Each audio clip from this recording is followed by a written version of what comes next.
Hi children, I hope all of you are fine. Today we shall start our social science class. Now we are discussing about water. Water is precious.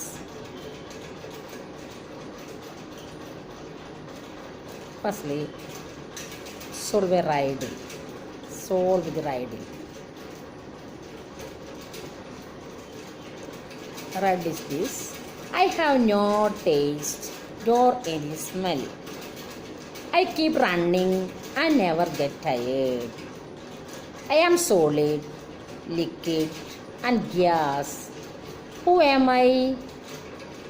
Guess. What's the answer? I have no taste nor any smell.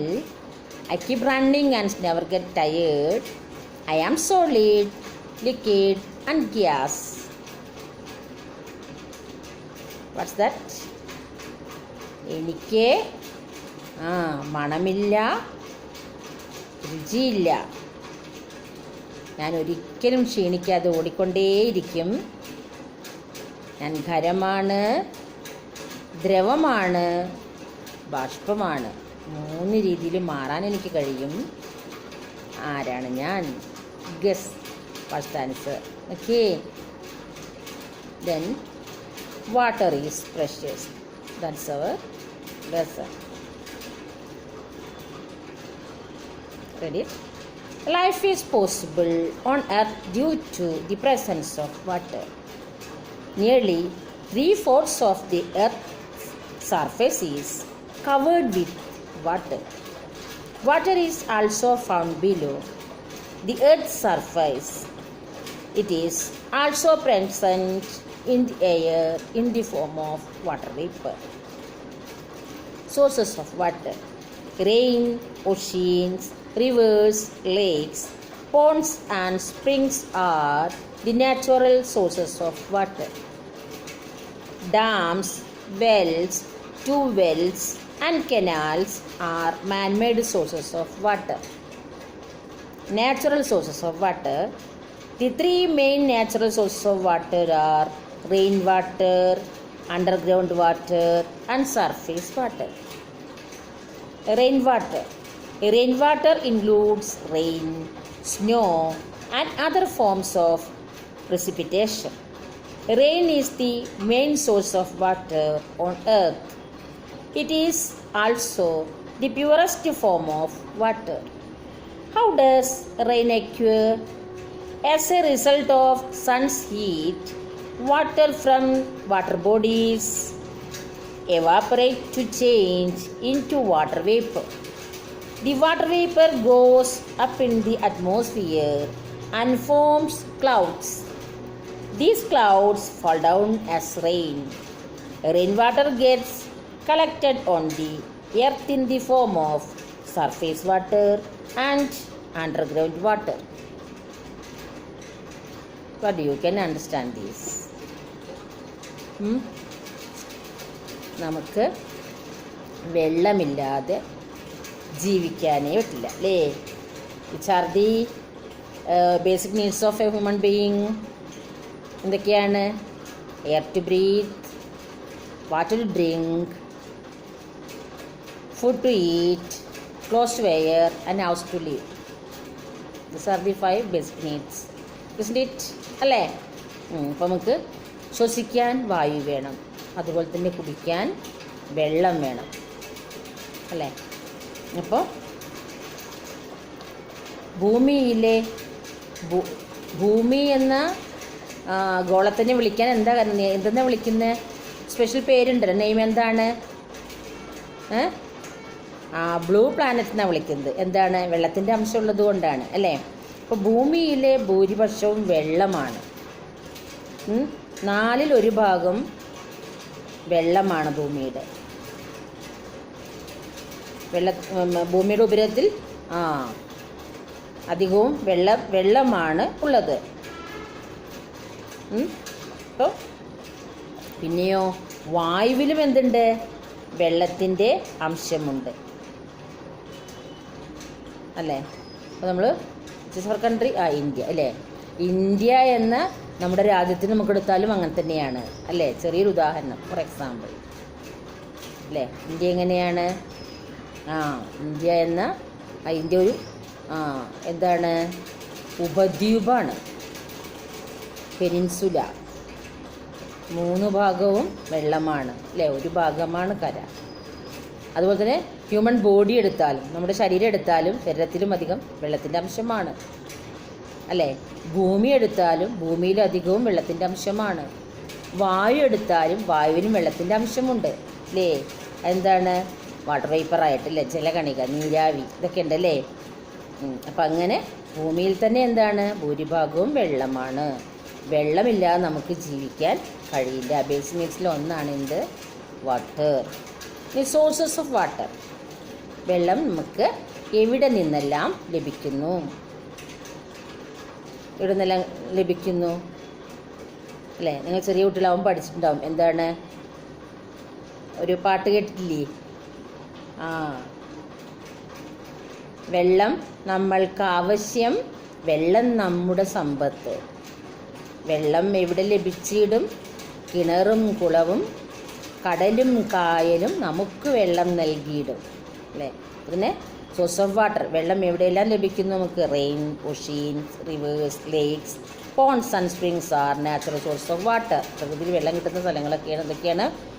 മഴയിൽ നിന്ന് വെള്ളം കിട്ടുന്നു, സമുദ്രങ്ങളിൽ വെള്ളമുണ്ട്, പുഴകളിൽ, തടാകങ്ങളിൽ, കുളങ്ങളിൽ അല്ലേ ഒക്കെ വെള്ളമുണ്ട്.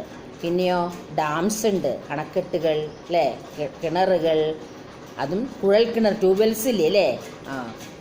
എല്ലാം. പിന്നെ കിണറൊക്കെ എന്താണ്? കിണറും അതുപോലെ ഡാമുകളൊക്കെ മനുഷ്യനിർമ്മിതമാണ്. മനുഷ്യനിർമ്മിതമല്ലാതെ ഉണ്ടാവുന്ന വെള്ളത്തിൻ്റെ സ്രോതസ്സിനെയാണ് നമുക്കെന്ത് പറയുന്നത്? നമ്മൾ നാച്ചുറൽ സോഴ്സ് എന്ന് പറയുന്നത് അല്ലേ. പിന്നെ മനുഷ്യനിർമ്മിതമായ വെള്ളം ശേഖരിച്ച് വയ്ക്കുന്ന സ്ഥലങ്ങളുമുണ്ട് അല്ലേ. സോഴ്സസ് ഓഫ് വാട്ടർ ഉദാഹരണം നമുക്ക് നോക്കാം. സോഴ്സ് ഓഫ് വാട്ടർ കണ്ടില്ലേ? സോഴ്സ് ഓഫ് വാട്ടർ അല്ലേ. ഏതൊക്കെയാണ് സോഴ്സ് ഓഫ് വാട്ടർ? ഏതൊക്കെയാണ്? സീ ഉണ്ട്, റെയിൻ ഉണ്ട് അല്ലേ, മഴ പെയ്യുന്നു, മഴ പെയ്തിട്ട് റെയിൻ ഉണ്ട് അല്ലേ. ലേക്ക് ഉണ്ട്, റിവർ ഉണ്ട് അല്ലേ, ലേക്ക് ഉണ്ട്, പോണ്ട് അല്ലേ. ഇതൊക്കെയാണ് സോഴ്സ് ഓഫ് വാട്ടർ. വെല്ലുണ്ട്. വെൽ എന്ന് പറഞ്ഞാൽ കിണർ എന്താണ്? കിണർ മനുഷ്യനിർമ്മിതമാണ് അല്ലെ. മനുഷ്യനിർമ്മിതമായ വെള്ളം ശേഖരിച്ച് വയ്ക്കുന്ന സ്ഥലങ്ങളുണ്ട്, പ്രകൃതി തന്നെ വെള്ളം ശേഖരിച്ച് വയ്ക്കുന്ന സ്ഥലങ്ങളുണ്ട് അല്ലേ. ഇനി പ്രധാനമായിട്ടും വെള്ളത്തിൻ്റെ സ്രോതസ് ഏതാണ്? റെയിനാണ് അല്ലേ, മഴവെള്ളം. അതുതന്നെ മഴ പെയ്യുന്നുണ്ട്, മഴ പോലെ തന്നെ എന്തുണ്ട്? മഞ്ഞ് വീഴ്ച ഉണ്ടല്ലേ, അതിലും വെള്ളമുണ്ട് അല്ലേ. പിന്നെ വെള്ളം എങ്ങനെ ഈ പിന്നെ മഴ പെയ്യുന്നത് എങ്ങനെയാണ്? മഴ എങ്ങനെ ഉണ്ടാവുന്നത്? അത് റീസൈക്കിളാണല്ലേ. എന്താണ്? ജലാശയങ്ങളിലുള്ള വെള്ളം സൂര്യതാപമേറ്റ്, സൂര്യൻ്റെ ചൂടേറ്റ് നീരാവിയായിട്ട് മേലോട്ട് വരുന്നു, മേഘങ്ങളായിട്ട് മാറുന്നു. ആ മേഘം തണുത്താണ് എന്തായിട്ട് പെയ്യുന്നത്? മഴയായിട്ട് പെയ്യുന്നത് അല്ലേ. How do we get rain ചോദിച്ചാൽ എന്താണ് ആൻസർ? എന്താണ്? How does rain occur? As a result of sun's heat, water from water bodies evaporate to change into water vapor. The water vapor goes up into the atmosphere and forms clouds. These clouds fall down as rain. That is the answer. ജലാശയങ്ങളിലെ വെള്ളം നീരാവിയായി മേലോട്ട് പോയി, നീരാവി തണുത്ത് മേഘമായി, മേഘം തണുത്ത് മഴയായിട്ട് പെയ്യുന്നു അല്ലേ. അതങ്ങനൊരു ചക്രമായിട്ട് നടന്നുകൊണ്ടേയിരിക്കുകയാണ് അല്ലേ. അങ്ങനെ ഈ മഴ പെയ്തുണ്ടാകുന്ന വെള്ളം ശുദ്ധമായ വെള്ളമാണല്ലേ. മഴവെള്ളം പിന്നെ എന്തുണ്ട്? ശേഖരിച്ച് വെക്കുന്നുണ്ട് അല്ലേ. ഉപരിതലത്തിൽ ശേഖരിക്കുന്നുണ്ട്, കുറച്ച് വെള്ളം താഴ്ന്നു പോകുന്നുണ്ട് അല്ലേ. അതാണ് എന്താണ്? Underground water. Okay. Then surface water. Water present on surface on the earth in the form of oceans, rivers, lakes, ponds and streams is called surface water. Oceans are huge water bodies on earth. Water in the ocean is saline or salty and is unfit to drink. But today ocean water is purified to make drinking water. In Lakshadweep, in India and in many countries, the water in the rivers and lakes comes from rain and melting of snow on mountains. The water in the rivers and lakes is fresh water and can be used for washing, but it must be purified before drinking because it contains many impurities. Surface water അല്ലേ, surface water എന്താണ്? Ocean, river, lake, pond, these are surface waters അല്ലേ. Water present on surface on the earth is in the form of oceans. കടലുണ്ട്, പുഴകളുണ്ട്, തടാകങ്ങളുണ്ട്, കുളങ്ങളുണ്ട് അല്ലേ, കായലുകളൊക്കെ, അരുവികൾ, ഇതൊക്കെയാണ് എന്ത്? Surface water. ഉപരിതലത്തിലുള്ള വെള്ളം മഴ പെയ്ത നേരത്തെ ഒഴുകി വന്ന് അങ്ങനെ കെട്ടി നിൽക്കുകയാണ്, പ്രകൃതി സ്വരൂപിക്കുകയാണ് ഉപരിതലത്തിലായിട്ട് അല്ലേ. ആദ്യം ഒരു അരുവി ഉണ്ടാവുന്നു, ഒരു സ്ട്രീം, ചെറിയ സ്ട്രീം ഉണ്ടാവുന്നു അല്ലേ. മഴ പെയ്തിട്ട് ഒരുപാട് സ്ട്രീം ഒഴുകിയിട്ടൊരു തോടായിട്ട് മാറും അല്ലേ, ഒരു കനാൽ പോലെ ആയിട്ടല്ലേ, തോടായിട്ട് മാറും. അത് ഒഴുകി എന്ത് ചെയ്യുന്നു? റിവറായിട്ട് റിവറിൽ വന്ന് ചേരുന്നു അല്ലേ. ഒരുപാട് അരുവികൾ ചേർന്നാണ് ഒരു റിവർ ഉണ്ടാകുന്നത് അല്ലേ. അങ്ങനെ ഒരുപാട് റിവേഴ്സ് ഒഴുകി അതെവിടെ ചെന്ന് പതിക്കുന്നു? സീയിൽ ചെന്ന് പതിക്കുന്നു. സീ എന്ന് പറഞ്ഞാൽ എന്താണ്? കടൽ. ഓഷ്യൻ എന്ന് പറഞ്ഞാൽ സമുദ്രം. എന്താണ് വ്യത്യാസം? കടലിനേക്കാൾ വലുതാണ് സമുദ്രം അല്ലേ, ആഴവും കൂടും വിസ്താരവും കൂടും. അപ്പോൾ കടലിനേക്കാൾ വലുതാണ് കടലിന് സീയേക്കാൾ വലുതാണ് ഓഷ്യൻ. എന്താണ് പ്രത്യേകത? ഓഷ്യനിൽ സീലത്തൊക്കെ വെള്ളത്തിന് പ്രത്യേകത എന്താണ്? It's salty. രുചി നോക്കിയിട്ടുണ്ടോ നിങ്ങൾ? നല്ല ഉപ്പുരസമാണല്ലേ, ഉപ്പുണ്ടാക്കുന്ന കടലിൽ നിന്നല്ലേ. ഒരുപാട് എല്ലാ വെള്ളത്തിലും ഉപ്പിൻ്റെ അംശമുണ്ട്, പക്ഷെ നമുക്ക് കിണർ വെള്ളത്തിൽ നമുക്കത് ഫീൽ ചെയ്യുന്നില്ല, കാരണം അളവ് വളരെ നേരിയതാണ്. ഒരുപാട് വെള്ളം അല്ലേ, വെള്ളം ഒന്നിച്ച് നിൽക്കുമ്പോഴത് സാൾട്ടിയായിട്ട് നമുക്ക് ഫീൽ ചെയ്യുന്നു. പിന്നെ കടലിലെ വെള്ളത്തിൽ നിന്നാണ് നമുക്ക് ഉപ്പുണ്ടാക്കുന്നത് അല്ലേ. അപ്പോൾ ഓഷ്യനാണ് എന്ത്? Oceans are huge water bodies on earth. ഭൂമിയിലത്തെ ഏറ്റവും കൂടുതൽ വെള്ളം നിൽക്കുന്നത് എവിടെയാണ്? സമുദ്രങ്ങളിലാണ് അല്ലേ. അപ്പം what is called surface water? Surface water ഏതൊക്കെയാണ്? Water present on the surface on the earth is in the form of oceans, rivers, lakes, ponds and streams is called surface water. ഉദാഹരണങ്ങൾ അതൊക്കെയാണ്. ഓഷ്യൻ, റിവർ, ലേക്ക് അല്ലേ. ഇതിനകത്തുണ്ട് surface വാട്ടറാണ് ഇപ്പോൾ ഇതിനകത്ത് കാണുന്നത് അല്ലേ. അതൊക്കെയാണ്. മഴ പെയ്തിട്ടിങ്ങനെ വെള്ളമാവുന്നു. സീലുണ്ടാവും, സീലുണ്ട്, പോണ്ട് ഉണ്ട്, ലേക്ക് ഉണ്ട് അല്ലേ, ലേക്ക് ഉണ്ട്, റിവർ ഉണ്ട് അല്ലേ. അതൊക്കെയാണ് സർഫേസ് വാട്ടർ. പ്രകൃതി തന്നെ. ലേക്ക് എന്ന് പറഞ്ഞാൽ കായൽ, തടാകം എന്നൊക്കെ പറയില്ലേ. കുളമാണെങ്കിൽ കുളം കണ്ടിട്ടില്ലേ. പിന്നെ പുഴ, അതൊക്കെ പ്രകൃതി സ്വരൂപിച്ച് വയ്ക്കുന്ന, എല്ലാം സ്വരൂപിച്ച് വയ്ക്കുന്നത്, പക്ഷെ നമുക്ക് പ്രത്യേക സ്ഥലം കാണാൻ പറ്റും. ഉപരിതല വെള്ളം എന്ന് അർത്ഥം, ഉപരിതലത്തിൽ നിൽക്കുന്ന വെള്ളമാണ്. അപ്പോൾ ഏതൊക്കെയാണ്? Ocean, river, lake, pond. പിന്നെ കടലിലെ വെള്ളവും കുടിക്കാനായിട്ട് ഉപയോഗിക്കുന്നുണ്ട്. എങ്ങനെയാണത്? അത് ശുദ്ധീകരിച്ചിട്ട് കടലിലെ വെള്ളം ശുദ്ധീകരിച്ച് കുടിക്കുന്ന ഇന്ത്യയിൽ തന്നെ ഉള്ള സ്ഥലങ്ങളിൽ, ഉദാഹരണം പറഞ്ഞിട്ട് എന്താണ്? ലക്ഷദ്വീപിൽ അല്ലേ, ഇന്ത്യയിലെ മറ്റ് സ്ഥലങ്ങളിലും ലക്ഷദ്വീപിലുമെല്ലാം കടൽ വെള്ളം ശുദ്ധീകരിച്ച് കുടിക്കാനായിട്ട് ഉപയോഗിക്കുന്നുണ്ട്. പിന്നെ നദികളിലെയും എല്ലാം വെള്ളം നദികളിലെ വെള്ളമില്ലേ കുടിക്കാൻ ഉപയോഗിക്കുന്നുണ്ട്. എങ്ങനെയാണ്? അത് ടാങ്കിലേക്ക് ഒരു ടാങ്കിലാക്കിയിട്ട് അതെന്ത് വെള്ളം അടിച്ചത് ശുദ്ധീകരിക്കുന്നു. എന്തൊക്കെ ചേർക്കും വെള്ളത്തിൽ? നമ്മൾ വെള്ളം ശുദ്ധീകരിക്കാൻ എന്തൊക്കെ ഉപയോഗിക്കാറ്? ബ്ലീച്ചിങ് പൗഡർ ഇടാറുണ്ടല്ലേ, ക്ലോറിൻ അല്ലേ. പൈപ്പ് വെള്ളത്തിനൊക്കെ പൈപ്പ് വെള്ളം വരുന്നില്ലേ, ആ വെള്ളം രുചിച്ച് നോക്കിയാൽ അറിയാൻ പറ്റും. ഒരു പ്രത്യേക സ്മെല്ലൊക്കെ ഉണ്ടാവും. നമ്മളുടെ കിണറിന്ന് എടുക്കുന്ന വെള്ളം പോലെ അല്ല. അപ്പോൾ അത് ശുദ്ധീകരിക്കാനായിട്ട് ചേർക്കുന്ന ഓരോ രാസവസ്തുക്കളുണ്ട്, അതിൻ്റെ സ്മെല്ലാണ് എടുക്കുന്നത്. അപ്പോൾ അങ്ങനെ ശുദ്ധീകരിച്ചിട്ടാണ്. ഇപ്പോൾ പുഴയിലെ വെള്ളമാണെങ്കിലും കായലിലെ വെള്ളമാണെങ്കിലും ശുദ്ധീകരിച്ചിട്ട് ഡ്രിങ്കിങ് വാട്ടറായിട്ട് ഉപയോഗിക്കുന്നുണ്ട് എന്നാണ് പറയുന്നത്. അങ്ങനെ ശുദ്ധീകരിച്ചിട്ട് ഉപയോഗിക്കാൻ പാടുള്ളൂ, അല്ലെങ്കിൽ അതിലൊരുപാട് മാലിന്യങ്ങളുണ്ടാവും. ആ മാലിന്യങ്ങളൊക്കെ നീക്കം ചെയ്തിട്ട് കുടിവെള്ളമായിട്ട് ഉപയോഗിക്കണം. അല്ലാതെ നേരിട്ട് നമ്മൾ യൂസ് ചെയ്തിട്ടുണ്ടെങ്കിൽ പലതരം ഡിസീസിനും കാരണമാകും, അസുഖങ്ങൾക്കും കാരണമാകുമെന്നാണ് പറയുന്നത്. ഓക്കെ, ദെൻ സർഫേസ് വാട്ടർ അതൊക്കെയാണ് വിചാർതി. Surface water, ocean, river, lakes, pond. Okay, then underground water, a part of the rain that falls on the surface of earth seeps into ground. It seeps through soil and rocks and finally settles below the rocks. This is called underground water. The level of underground water in an area is called water table. Wells, tube wells and hand pumps are used to draw underground water. Underground water എന്ന് പറഞ്ഞാൽ ഭൂഗർഭജലം. അപ്പോൾ നമ്മൾ ഉപരിതലത്തിൽ പ്രകൃതി സ്വരൂപിക്കുന്നതാണ് ഓഷീനും റിവറും ലേക്കൊക്കെ നമുക്ക് കാണാൻ പറ്റില്ല. ഇങ്ങനെ വെള്ളം നിൽക്കുന്നത് കാണാൻ പറ്റും അല്ലേ. കടലിൽ പോയാൽ ഒരുപാട് വെള്ളത്താറ നമുക്ക് കണ്ണെത്താ ദൂരത്തോളം പരന്ന് കിടക്കുന്നു അല്ലേ. റിവറിലാണെങ്കിലും വെള്ളം ഇങ്ങനെ ഒഴുകിക്കൊണ്ടേയിരിക്കും. ലേക്കിലാണെങ്കിലും അങ്ങനെ തന്നെ. പോണ്ടിൽ പിന്നെ നിശ്ചലങ്ങനെ നിൽക്കുകയായിരിക്കും. ലേക്കിലും ഏറെക്കുറെ അങ്ങനെ തന്നെയാണ് അല്ലേ. നമ്മൾ റിവർ പോലെ ഒഴുകി പോകുന്നതായിട്ട് നമുക്ക് കാണാൻ പറ്റില്ല. അപ്പോൾ ഇതൊക്കെ എന്താണ്, സർഫേസ് വാട്ടറാണ്. അണ്ടർഗ്രൗണ്ട് വാട്ടർ നമുക്ക് എന്ത് ചെയ്യണം, അങ്ങനെ നിൽക്കുന്നതായിട്ട് കാണാൻ പറ്റില്ല. കാണുന്ന ഇതിലാണ് കിണറിൽ കാണാൻ പറ്റും അല്ലേ വെള്ളം നിൽക്കുന്നത്. അപ്പം എന്താണ്, ഈ മഴ പെയ്തിലെ വെള്ളം എന്ത് ചെയ്യുന്നു, ഉപരിതലത്തിൽ സ്വരൂപിക്കുന്നതോടൊപ്പം തന്നെ ഭൂമിക്ക് അടിയിലേക്ക് ഊർന്നിറങ്ങിപ്പോകുന്നുണ്ട്, താഴത്തേക്ക് പോകുന്നുണ്ട്. അപ്പോൾ അത് എവിടേക്കാണ് സ്വരൂപിക്കുന്നത്, പാറകളുടെ ഇടുക്കിൽ അല്ലേ. പാറകളുടെ ഇടുക്കിലൊക്കെ വെള്ളം ഉണ്ടാവും. ഈ ഉരുൾപൊട്ടൽ എന്നൊക്കെ പറഞ്ഞാൽ എന്താണ്, വെള്ളം എവിടെയാണ് ശരിക്കും, മുകളിലുണ്ട് വെള്ളം അല്ലേ. ഉരുൾപൊട്ടൽ എന്നൊക്കെ പറഞ്ഞാൽ കുന്നിൻ്റെ മേൽ നിന്നല്ലേ വരുന്നത്. ആ പാറകളിലൊക്കെ ശേഖരിക്കുന്ന വെള്ളം ചില മർദ്ദങ്ങളാൽ ഇങ്ങോട്ട് പുറത്തേക്ക് വരികയാണ്. അതാണ് ഉരുൾപൊട്ടൽ എന്ന് പറയുന്നത് അല്ലേ.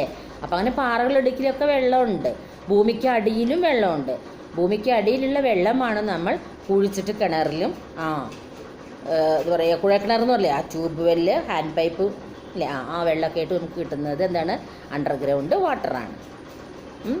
അപ്പോൾ അണ്ടർഗ്രൗണ്ട് വാട്ടറിന് examples well, tube well, hand pump, etc. Then this is called underground water. The level of underground water in area is called water table. Water table എന്ന് വിളിക്കുന്നതാണ് ആ വെള്ളം അങ്ങനെ സ്വരൂപിച്ച് വെച്ചിരിക്കുന്ന സ്ഥലത്തെയാണ് വാട്ടർ ടേബിൾ എന്ന് പറയുക. കിണർ നമ്മൾ കുഴിക്കണമെങ്കിലും വെള്ളമുണ്ട്, ഏരിയ ഉണ്ടോ എന്ന് നോക്കും അല്ലേ. അതില്ലാതെ നമ്മൾ കിണർ കുഴിക്കുകയാണെങ്കിൽ ആ ഭാഗത്ത് പാറ കണ്ടു, വെള്ളം ഉണ്ടായില്ല എന്നൊക്കെ പറയും. എത്ര കോല് താഴ്ത്തിയിട്ടും വെള്ളം കണ്ടില്ല എന്ന് പറയും അല്ലേ. അപ്പോൾ അവിടെ എന്താണ്, ഭൂമി സ്വരൂപിച്ച് വെച്ചിരിക്കുന്ന വെള്ളം ഇല്ല എന്നർത്ഥം. അങ്ങനെ വെള്ളം സ്വരൂപിച്ച് വെച്ച ഏരിയ ഉണ്ടായിരിക്കും, അവിടെ നമുക്ക് കുഴിച്ചാലാണ് വെള്ളം കാണുകയുള്ളൂ. അല്ലാത്ത ഏരിയ ഡ്രൈ ആയിട്ട് തന്നെ കാണും. ഓക്കെ. അപ്പോൾ പാറകളുടെ ഇടയിലും ഭൂമിക്ക് അടിയിലൊക്കെ വെള്ളം ശേഖരിച്ച് വെക്കുന്നുണ്ട്. ഭൂമിയിൽ മഴ പെയ്ത വെള്ളം ഭൂമിയുടെ അടിയിലേക്ക് പോകുന്നു. ആ വെള്ളമാണ് എന്തെന്ന് അറിയപ്പെടുന്നത്, അണ്ടർഗ്രൗണ്ട് വാട്ടർ എന്ന് അറിയപ്പെടുന്നത്. Okay. Then man-made source of water. ഇപ്പോൾ ഭൂമി തൻ്റെ ഉപരിതലത്തിൽ വെള്ളം സൂക്ഷിക്കുന്നുണ്ട്, പിന്നെ ഇറങ്ങിപ്പോയിട്ട് ഭൂമിക്ക് അടിയിൽ വെള്ളം സ്വരൂപിക്കുന്നുണ്ട്. പിന്നെ ആ വെള്ളത്തെയാണ് നമ്മൾ വെള്ളം എന്താണ്, മനുഷ്യന്മാർ സ്വരൂപിച്ച് വയ്ക്കുന്നുണ്ട് വെള്ളം, മഴവെള്ളം. ഇനി അത് ഏതൊക്കെയാണെന്ന് നോക്കാം. മാൻമെയ്ഡ് സോഴ്സ് ഓഫ് വാട്ടർ ഏതൊക്കെയാണെന്ന്. Canals, dams and reservoirs are the man-made source of water. Canals are built as water canals to carry water from rivers at a distance. Dams are built to hold water, control the flow and generate electricity. Reservoirs are built along with dams to collect the water by blocking the water flow. മറ്റത് റിവറാണെങ്കിൽ ഒഴുകിക്കൊണ്ടേയിരിക്കുകയാണ് അല്ലേ.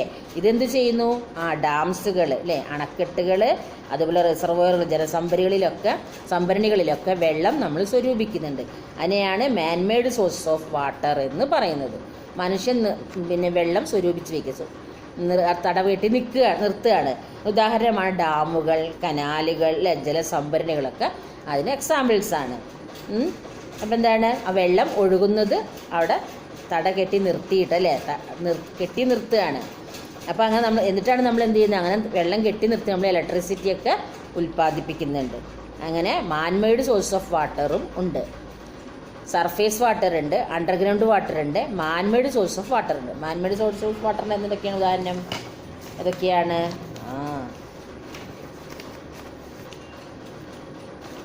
Man-made source of water, ഇത് പശ്ചിമഘട്ടാണ്, കണ്ടില്ലേ? ഇതാ ഒരു dam കണ്ടോ, അത് ഏത് ഡാമെന്നറിയാമോ? ആർച്ചാണ്, ലോകത്തിൽ തന്നെ ഏറ്റവും ആദ്യത്തെ കണ്ടോ ആർച്ച് ഡാം. അത് ഇടുക്കി ഡാമാണത്. ഇത് മലമ്പുഴ ഡാമാണ്. ഇത് പീച്ചി ഡാമാണ്. പോയിട്ടില്ലേ നമ്മളില്ല, ഇതിൻ്റെ മീതെ കൂടെ നമ്മൾ ടൂർ ചെയ്യപ്പോൾ ഇതിൻ്റെ മീതെ കൂടെ നമ്മൾ നടന്നത്. പീച്ചി ഡാമിൻ്റെ കണ്ടോ ഈ ഭാഗം, ഇത് പീച്ചി ഡാമാണ്.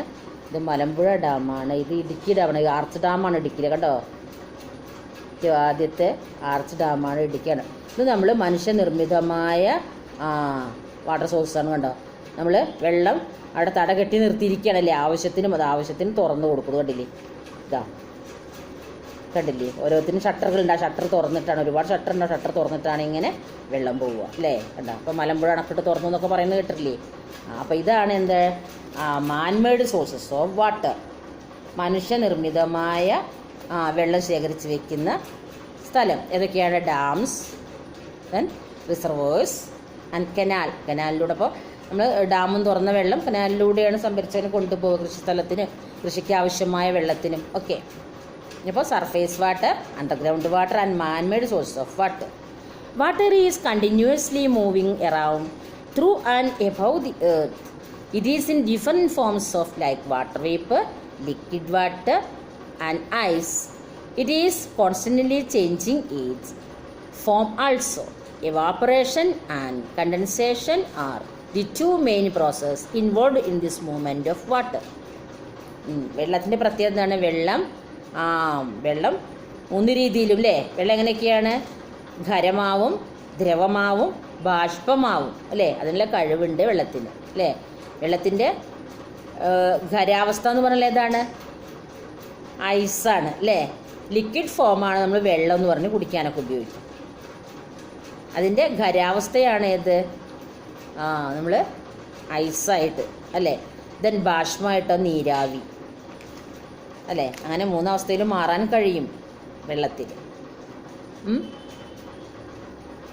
അപ്പോൾ പിന്നെ evaporation and condensation are the 2 main process involve in this movement of water. വാട്ടറിന് ബാഷ്പീകരിക്കാനുള്ള കഴിവുണ്ട്, വെള്ളത്തിന് ബാഷ്പീകരിക്കാനുള്ള കഴിവുണ്ട്, അവന് സാന്ദ്രീകരിക്കാൻ, അങ്ങനെ ഘനത്വമുള്ളതാവാൻ, നീരാവിയാവാനുമെല്ലാം ഉള്ള കഴിവുണ്ട്. ഇനി എന്താണ് ഇവാപറേഷൻ, ബാഷ്പീകരണം എന്ന് നമുക്ക് നോക്കാം. Evaporation, water present in the air is called water vapour. Water vapor reaches the atmosphere through process of evaporation. The water in the oceans and rivers are heated by the sunrise to change it into water vapor. The process of change of liquid water into water vapor due to heating is called evaporation. Evaporation takes place faster when the temperature is high, the air is dry, the wind is strong. Evaporation എങ്ങനെ നടക്കുന്നത്? നല്ല high temperature, നല്ല ചൂടുള്ളപ്പോൾ, പിന്നെ വായു നല്ല എന്താ പറയുക dry ആവുമ്പോൾ, വരണ്ടിരിക്കുമ്പോൾ, പിന്നെ ദി വിൻഡ് ഈസ് സ്ട്രോങ്, കാറ്റ് നല്ല ശക്തമായ കാറ്റുള്ളപ്പോഴൊക്കെ എവാപറേഷൻ നടക്കും, ബാഷ്പീകരണം നടക്കും. പ്രധാനമായിട്ട് തന്നെ ഇമ്പോർട്ടൻ്റ് ഫീച്ചർ ഏതാണ്? ദി ടെമ്പറേച്ചർ ഈസ് ഹൈ അല്ലേ, സമ്മർ സീസണിലൊക്കെ അല്ലേ. അപ്പോഴാണ് എപ്പോഴും കൂടുതൽ ഇവാപറേഷൻ നടക്കാനും. Sun is very hot, that time sun is very hot, isn't it. അപ്പോൾ water present in the air is called water vapour. എന്താണ്? ഭൂമിയിൽ വായുണ്ട്, വായു മീതിലെ, ഭൂമിക്ക് മീതെ അങ്ങനെ വായു പ്രസരിക്കുന്നു അല്ലേ. ആ വായുവിൽ എന്തുണ്ട്? വെള്ളമുണ്ട്. അതാണ് എന്ത്? കണികകൾ എന്ന് പറയുന്നത്. നീരാവിയായിട്ട് അല്ലേ, അതിൻ്റെ ജലകണികകളായിട്ട് വായുവിലുണ്ട്. പിന്നെ ഈ ജലം നീരാവിയായിട്ട് വായുവിൽ കലരുകയാണ് ചെയ്യുന്നത് അല്ലേ, ബാഷ്പീകരണം മൂലം. നമുക്ക് കാണുന്നില്ല അല്ലേ, അനുഭവിച്ചറിയുമ്പോൾ തന്നെ അറിയുള്ളൂ അല്ലേ. അപ്പോൾ എങ്ങനെയാണ് ബാഷ്പീകരണം നടക്കുന്നത്?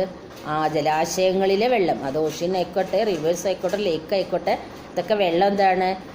ചൂട് മൂലം നീരാവിയായിട്ട് മാറുകയാണ് ചെയ്യുന്നത്.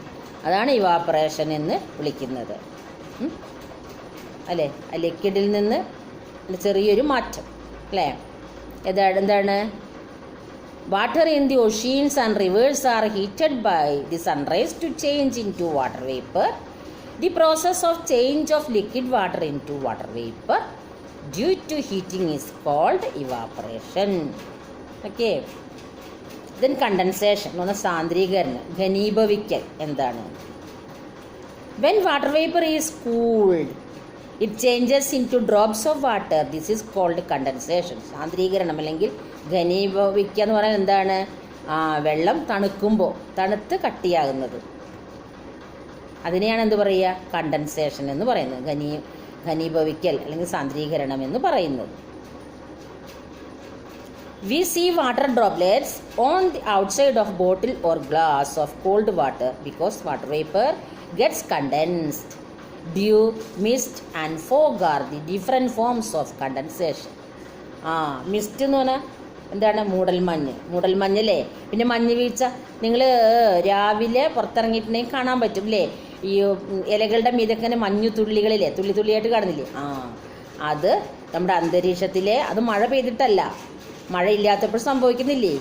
ഒന്ന് ശ്രദ്ധിക്കുക. അപ്പം എന്താണ്? അത് അന്തരീക്ഷ വായുവിലെ വെള്ളം, ജല കണികകളാണത്, മഞ്ഞു തുള്ളികളായിട്ട് ഇലയുടെ മീതൊക്കെ കാണാം. പിന്നെ മഞ്ഞ് അല്ലേ, മഞ്ഞ് കാരണം നമുക്ക് കാണാൻ പറ്റാറില്ല അങ്ങനെ അല്ലേ, അതാണ് മൂടൽമഞ്ഞ്. പിന്നെ കനത്ത മഞ്ഞ് വീഴ്ചയുണ്ട്, അപ്പം തീരെ പരസ്പരം കാണാനേ പറ്റില്ല. നിങ്ങൾ കേട്ടിട്ടുണ്ടോ? വിമാനം റദ്ദാക്കി, കനത്ത മഞ്ഞ് വീഴ്ച കാരണം വിമാനം റദ്ദാക്കി. പിന്നെ അതുപോലെ നമ്മുടെ വയനാട് ഭാഗത്തൊക്കെ ഉണ്ടായിട്ടുണ്ട്, ചുരത്തിലേക്കുള്ള ബസ്സിൻ്റെ ഓട്ടങ്ങളൊക്കെ നിർത്തി വെക്കാറുണ്ട്. കാരണം കനത്ത മഞ്ഞ് വീഴ്ച കാരണം നമുക്ക് റോഡൊന്നും കാണാൻ പറ്റില്ല. അപ്പോൾ അതാണ് ഫോഗ്, മിസ്റ്റ് എന്നൊക്കെ പറഞ്ഞു. അപ്പോൾ അതും വെള്ളത്തിൻ്റെ മറ്റൊരവസ്ഥയാണ്, ഘനീഭവിക്കൽ, സാന്ദ്രീകരണം എന്നൊക്കെ പറയുന്നത്. അങ്ങനെ വെള്ളം എന്താണ്? കട്ടിയായ രൂപത്തിലേക്ക് മാറുക, അതാണ് എന്ത്? Condensation. Then precipitation. Precipitation occurs when so much water has condensed that the clouds cannot hold it anymore. The clouds get heavy sleet, ice pellets, freezing rain or snow. Precipitation is solid or liquid form of water falling from the sky. Sleet, water that falls to earth in the form of frozen or partially frozen raindrops. വെള്ളം നീരാവിയായിട്ട് പോയിട്ട് എന്ത് ചെയ്യുന്നു? തണുത്തിട്ട് എന്ത് ചെയ്യുന്നു? മഞ്ഞുതുള്ളികളായിട്ട് പെയ്യുന്നു അല്ലേ, മഞ്ഞ് കട്ടകളായിട്ട്. ആലിപ്പഴം വീഴുന്ന കേട്ടില്ലേ നിങ്ങൾ? അതാണ് ഈ ഊറി വരൽ, മേഘത്തിൽ നിന്ന് ഇങ്ങനെ മഴയല്ലാതെ മേഘം വർഷിക്കുന്നതാണ് എന്ത്? ആലിപ്പഴം, മഞ്ഞ് കട്ടകൾ വീഴ്ച. മഞ്ഞല്ല, മഞ്ഞിൻ്റെ കട്ടകൾ, ഐസ് കട്ടകളായിട്ട് വീഴും. എന്നാൽ ചെറിയ ചെറിയ ഐസ് കട്ടകളായി വീഴുന്നതിനാണ് നമ്മൾ ആലിപ്പഴം എന്ന് പറയുക. ആണ് ഹെയിൽ, സ്ലീറ്റ്, ഐസ് പെല്ലറ്റ്സ് എന്നൊക്കെ പറയുന്നത്. മഞ്ഞ് കട്ടകളായിട്ട് വീഴുക. അതും വെള്ളം എന്താണ്? വെള്ളം ഘനീഭവിച്ചിട്ടാണ്. അപ്പോൾ മഴയായിട്ട് പെയ്യുന്നുണ്ട്, മഞ്ഞായിട്ട് വെള്ളത്തിൻ്റെ അംശം വരുന്നുണ്ട്, അതുപോലെ ആലിപ്പഴങ്ങൾ വീഴുന്നുണ്ടല്ലേ, ഐസ് കട്ടകൾ വീഴുന്നുണ്ട് അല്ലേ. അപ്പോൾ നമ്മളിപ്പോൾ ഹിമാലയൻ നദികളിലൊക്കെ വേനൽക്കാലത്ത് വെള്ളം കൂടുതലാണെന്ന് പറയുന്നുണ്ട്. What's the reason? എന്തായിരിക്കും? ഏതൊക്കെയാണ് ഹിമാലയൻ നദികളിലെ? ഗംഗ, ബ്രഹ്മപുത്ര അല്ലെ, സിന്ധു, ഗംഗ, ബ്രഹ്മപുത്രൊക്കെ അല്ലേ നദികളിലൊക്കെ വേനൽക്കാലത്ത് വെള്ളം കൂടുമെന്ന് പറയുന്നു. എന്താണ്? സമ്മർ സീസണിൽ സൂര്യതാപമേറ്റിട്ട് മഞ്ഞുപാളികളൊക്കെ മഞ്ഞുരുകിയിട്ടാണ് വെള്ളം കൂടുതലാണെന്ന് പറയുന്നത്. പക്ഷെ നമ്മളുടെ ദക്ഷിണേന്ത്യയിലൊക്കെ മഴക്കാലത്താണ് വെള്ളം കൂടുന്നത് അല്ലേ, നമുക്ക് മഴ പെയ്തുണ്ടാകുന്ന വെള്ളമാണ് ഇത്. ഹിമാലയ നദികളിൽ ഹിമാലയത്തിൽ നിന്ന് മഞ്ഞുരുകിയിട്ട് വരുന്നതാണ് അല്ലേ. അപ്പം അതുപോലെ പിന്നെ ഇവിടെ വെള്ളം അങ്ങനെ ഹിമാലയ നദികളെക്കുറിച്ച് പറഞ്ഞതാണ് മഞ്ഞുരുകുന്നു വേനൽക്കാലത്ത് എന്ന് പറഞ്ഞത്. ഇവിടെ എന്താണ്? വെള്ളം നീരാവിയായിട്ട് ഇതേക്ക് പോയിട്ട് അത് തണുത്തിട്ട് അത് ഘനീഭവിച്ചിട്ടാണ് മഞ്ഞ് കണികകളായിട്ടും മഞ്ഞിൻ്റെ ചെറിയ ചെറിയ പീസുകളായിട്ടൊക്കെ വീഴുന്നത്. അങ്ങനെ മഞ്ഞ് കട്ടകളാണ് എന്ത്? ആലിപ്പഴം എന്ന് പറയുന്നത്. അതാണ് പ്രസിപ്പിറ്റേഷന് example. Okay. Then water cycle, ഒരു ജലചക്രമുണ്ട്. The water in the ocean, seas, rivers and lakes gets heated up by the sun and reaches the atmosphere as water vapor by the process of evaporation. This water vapor condenses and falls back on the earth as rain. This water that falls as rain is carried to the lakes, rivers, seas and oceans. The cyclic movement of water from Earth's surface into atmosphere and then back again is called water cycle. Water cycle എന്ന് പറഞ്ഞാൽ എന്താണ്? ഒരു ചക്രം അല്ലേ, cycling ആണ്, തുടർന്നുകൊണ്ടേ ഇരിക്കുന്ന ഒരു വ്യവസ്ഥിതിയാണ്. എന്താണ്? സൂര്യതാപമേറ്റ് ജലാശയങ്ങളുടെ വെള്ളം നീരാവിയായിട്ട് ഇവാപറേഷൻ അല്ലേ മൂലം ഇതിലേക്ക് പോകുന്നു അല്ലേ. അവിടെ അത് തണുക്കുന്നു, മേഘമാകുന്നു അല്ലേ. മേഘത്തിലൊക്കെ അല്ലേ വായുവിലൊക്കെ ജലത്തിൻ്റെ അംശങ്ങളുണ്ട്. എന്നിട്ടോ ശക്തമായ കാറ്റിനെ ആര് തടഞ്ഞു നിർത്തും? മരങ്ങൾ തടഞ്ഞു നിർത്തും. അപ്പം മേഘം തണുക്കും. മേഘം തണുക്കുമ്പോൾ എന്താവുന്നു? മഴയായി ഭൂമിയിലേക്ക് പതിക്കുന്നു അല്ലേ. മഴ അല്ലാതെയും ഭൂമിയിലേക്ക് വരുന്നുണ്ട് വെള്ളം. എങ്ങനെയൊക്കെയാണ്? അതാണ് എന്ത്? മഞ്ഞുതുള്ളികളായിട്ട് അല്ലേ, ആലിപ്പഴമായിട്ട് അല്ലേ, മഞ്ഞ് ഐസ് കഷ്ണങ്ങളായിട്ടൊക്കെ മഴയ്ക്ക് പകരവും വെള്ളം പതിക്കുന്നുണ്ട്. ശരിക്കും മഴയുടെ ചക്രം എന്ന് പറയുന്നത് ഇങ്ങനെയാണ്. സൂര്യതാപം പറ്റി ജലാശയങ്ങളിലെ വെള്ളം നീരാവിയായി മേലോട്ട് പൊങ്ങുകയും മേഘമായി മാറുകയും മേഘം തണുക്കുമ്പോൾ അത് മഴയായി പെയ്യുകയും ചെയ്യുന്നു. അങ്ങനെ അത് റൊട്ടേറ്റ് ചെയ്ത് നടക്കുക തന്നെയാണ്, അനുപാതം നടന്നുകൊണ്ടേയിരിക്കുകയാണ്. അതിനെയാണ് എന്ത്? വാട്ടർ സൈക്കിൾ എന്ന് പറയുന്നത്. അതാണ് വാട്ടർ സൈക്കിൾ അല്ലേ. ജലാശയം സൂര്യൻ്റെ ചൂടേറ്റ് ജലാശയത്തിലെ വെള്ളം ഇതായി മീതേക്ക് പോകുന്നു അല്ലേ. ഇവാപറേഷൻ ബാഷ്പീകരണമായിട്ട് പോകുന്നു അല്ലേ. എന്നിട്ട് അവിടെ പോയിട്ട് അതെന്ത് ചെയ്യുന്നു? ഘനീഭവിക്കുന്നു, സാന്ദ്രീകരിക്കുന്നു. എന്നിട്ട് എന്ത് ചെയ്യുന്നു? വീണ്ടും അത് ഭൂമി ഇങ്ങോട്ട് ഉണ്ടോ മഞ്ഞായിട്ടും മഴയായിട്ടും എല്ലാം എന്ത് ചെയ്യുന്നു? വീണ്ടും ഭൂമിയിലേക്ക് തന്നെ പതിക്കുന്നു അല്ലേ. ഇങ്ങനെ ഈ സൈക്കിൾ നടന്നുകൊണ്ടേയിരിക്കുകയാണ്. അപ്പോൾ ഇവാപറേഷൻ എന്ന് പറഞ്ഞാൽ ബാഷ്പീകരണം നടക്കുന്നു. ഇവിടെ പോയിട്ട് അത് ഘനീഭവിക്കുന്നു. പിന്നെ എന്ത് ചെയ്യുന്നു? മേഘം തണുത്തിട്ട് അത് മഞ്ഞുതുള്ളികളായിട്ട് മഴയായിട്ടൊക്കെ ഭൂമിയിലേക്ക് വീണ്ടും പതിക്കുന്നു. അത് വീണ്ടും ഇവിടെ സ്വരൂപിക്കുന്നു. കളക്ഷൻ എന്ന് പറഞ്ഞാൽ അവിടെ ശേഖരിക്കുന്നു. ഇങ്ങനെ ഇത് നടന്നുകൊണ്ടേയിരിക്കുകയാണ് ഈ റൊട്ടേഷൻ, സൈക്കിൾ പോലെ. അതിങ്ങനെ കറങ്ങിക്കൊണ്ടേയിരിക്കുക, അനുഭവം നടന്നുകൊണ്ടേയിരിക്കുകയാണ് ഭൂമിയിൽ. അങ്ങനെയാണ് വെള്ളം ഉണ്ടാകുന്നത്. അതിനെയാണ് നമ്മൾ എന്ത് വിളിക്കുന്നത്? വാട്ടർ സൈക്കിൾ എന്ന് വിളിക്കുന്നത്. മനസ്സിലായില്ലേ? എവാപ്പറേഷൻ എന്ന് പറഞ്ഞാൽ എന്താണ്? ബാഷ്പീകരണം. ഇതിവിടെ ഘനീഭവിക്കുന്നു. തണുത്ത കാറ്റും മരങ്ങളൊക്കെ തണുത്ത കാറ്റ് വീശുമ്പോൾ മേഘം മഴയായിട്ട് പെയ്യുന്നു അല്ലേ. മഴയില്ലേലും മഞ്ഞായിട്ടും അത് പെയ്യുന്നു. മഞ്ഞായിട്ടും മഴയായിട്ടും ആലിപ്പഴമായിട്ടും ഐസ് കട്ടകളായിട്ടും എല്ലാം ഭൂമിയിലേക്ക് തന്നെ പതിക്കുന്നു. അത് വീണ്ടും ഇവിടെ കളക്ട് ചെയ്യുന്നു. വീണ്ടും ആ സൈക്കിളിൽ നടന്നുകൊണ്ടേയിരിക്കുകയാണ് ഈ ചക്രം. ഇതിനെയാണ് എന്ത് പറയുക? വാട്ടർ സൈക്കിൾ എന്ന് വിളിക്കുന്നത്. അപ്പോൾ അങ്ങനെ എന്തൊക്കെ വ്യതിയാനം നമുക്ക് നടക്കുന്നു? അപ്പോൾ സോഴ്സ് ഓഫ് വാട്ടർ പഠിച്ചു അല്ലേ. സർഫേസ് വാട്ടർ ഉണ്ട്, underground water, man-made source of water ഉണ്ട്. പിന്നെ എങ്ങനെയാണ് ആ വാട്ടറിൽ ആ ചക്രം എങ്ങനെ ഉണ്ടാകുന്നു? Evaporation, condensation and precipitation. അങ്ങനെ വാട്ടർ സൈക്കിൾ രൂപീകൃതമാകുന്നു. ഭൂമിയിൽ വീണ്ടും വെള്ളം ഉണ്ടാകുന്നു. വീണ്ടും ആ ചക്രം ഇങ്ങനെ തുടർന്നുകൊണ്ടേയിരിക്കുന്നു. ഇത്ര ഭാഗമാണ്. ലെസൺ കംപ്ലീറ്റ് ആയിട്ടില്ല. നമുക്കത് കണ്ടിന്യൂ ചെയ്യാം. തൽക്കാലം നമുക്ക് ഈ ലെസൻ്റെ ഈ ഭാഗം ഇവിടെ സ്റ്റോപ്പ് ചെയ്യാം. I hope you shall understand this class. Okay. Then we shall wind up the class. നമുക്ക് നെക്സ്റ്റ് ക്ലാസ്സിൽ ഇത് കംപ്ലീറ്റ് ചെയ്യാം. തൽക്കാലം വൈൻഡ് അപ്പ് ചെയ്യുന്നു. Study well, read the book carefully. Okay, bye, take care.